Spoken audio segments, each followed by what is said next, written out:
What's up, guys? Coach Matt and YouGoProBaseball.com, and I'm here again with Antonelli Baseball. Matt Antonelli, Major League Hitter, middle infielder for the Padres. We played in the Padres organization together, and he's going to talk about today what turning the barrel is and how to use turning the barrel for more bat speed, more power, just to be a better hitter. Sure.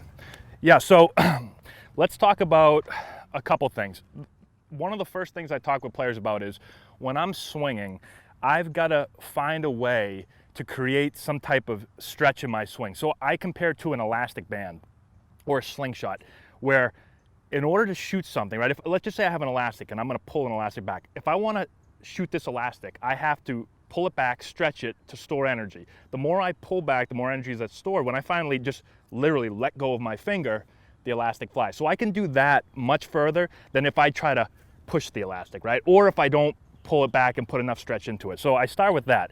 Now, how do you relate that to the swing? So there's a couple of things. The first thing is when I get in position, right, and I pull back here and I get ready to launch the bat, here's the difference that I talk about versus what a lot of players kind of think they want to do, or young players especially try to do, is when I get here, instead of just trying to go forward, trying to get, you'll hear knob to the ball or down to the ball. So instead of just getting this happening right here, what I'm literally trying to do is when I launch and I start to turn and this leg is going to turn me this way, I want my bat and my upper body literally to go the other way. So my bat is going to be turned this way instead of push that way. So when I push this way, I lose any of that stretch that I created is lost because I'm turning this way, the bat's going this way, so everything's going in the same direction. So you lose that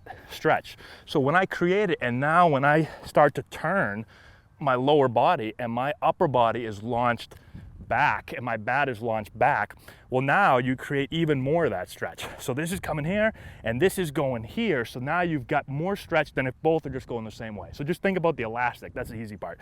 Now when I do that, I'm going to create much more bat speed because now I've used my body in sequence, right? The right way. We talk a lot about the ground up, right? So again, this is powering me here and this is going to happen. My upper body's going to go back. I create the stretch and I create more bat speed. But not only that, now because my bat is turning this way, I'm going to enter the zone a lot deeper, okay? So again, if I do this, I'm going to enter the zone. I'm going to miss out on this early part of the zone. I'm going to use my upper body. It's really an upper body dominant swing. I'm not going to create a lot of bat speed, and I'm not going to be on the same plane as the pitch. When I do this, now I'm creating bat speed. I'm using my body the right way, but now I can get in the zone early, stay in the zone for a long time. So you got better bat speed. You get on plane, you're going to be able to square the ball up much more consistently. So you got a bunch of things that are going to work for your swing versus kind of that, more of that old school kind of get the knob down to the ball, push the bat down to the ball. Now let's say we've got a young kid, maybe 10, 12, 14 years old, Yep. or their parents, coaches watching this. What is something they could do to work on it? Is it just a matter of repetitions? Or? Right. I think the first thing is to get into the right position. So we talked a little bit earlier about how to, the load and whether it's dropping the hands is bad or how do I want to load the bat. All I talk to the guys about is literally, I want to get in position by, as I move forward, I just want to pull back right here. So I just think about it, it's almost like a feeling of like you're going to almost row something, like start a lawnmower. It's more subtle than that move, but it's right here. So I literally use my back to get myself in position. I don't push my hands back, right? You hear a lot of guys say, get your hands back, but I can get them back a whole bunch of different ways. I want to feel like I'm pulling them back. So now once I feel this right here, now once I go, all I'm literally doing is this back rear arm right here is going to start to work under, right? And it's a feeling of literally just this right here. So I'm going to work the barrel back. So instead of pushing this way, I get this feeling where I'm kind of getting palm up earlier in the swing. So instead of getting down and trying to get palm up here or never getting palm up, this is the launch of my swing. I start to get palm up back here, my barrel goes back, and I think about just, we talk about turning the barrel, but if you think about the knob, literally just turning the knob deeper. So again, here's the opposite. Here's knob down to the ball. Knob never turns, right? Knob's going down, down, down, down.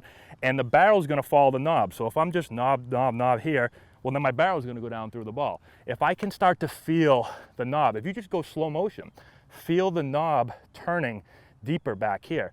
Well now, all of a sudden, when I start to get into here, my knob is facing the pitcher. Now my barrel is gonna replace my knob and I'll be on path. So there's a bunch of different drills that you can do with it. You know, we do a lot of different drills. A real simple one, we'll face forward and we'll just pull back right here. And from this position, if you just keep your right foot in the ground and just kind of coil around that right leg, you can really feel as you launch here, thinking about taking your upper body back, taking the barrel back and turning the knob and just making contact. When I do this drill, I really feel myself having to get turned this way. So that's an easy drill. Again, there's a bunch of them. But I think once you get the concept of what you're kind of trying to do, just get in the mirror, go slow, get that feel, and you'll all of a sudden go, wow, I usually, a lot of players go, wow, I usually try to power the bat down to the ball here, and now all I gotta do is get into position and turn the knob a little bit deeper. They start to finally pick it up and get it. That's awesome, man. That's awesome information. That's actually turning the barrel. The first time I heard that was on your YouTube channel, man. So I'm learning from your channel all the time. Thank you. Guys, if you haven't checked out his channel, you gotta go over there and subscribe, man, because he got some great information. Antonelli Baseball. I'll leave the link down below. Check him out. Oh, you okay?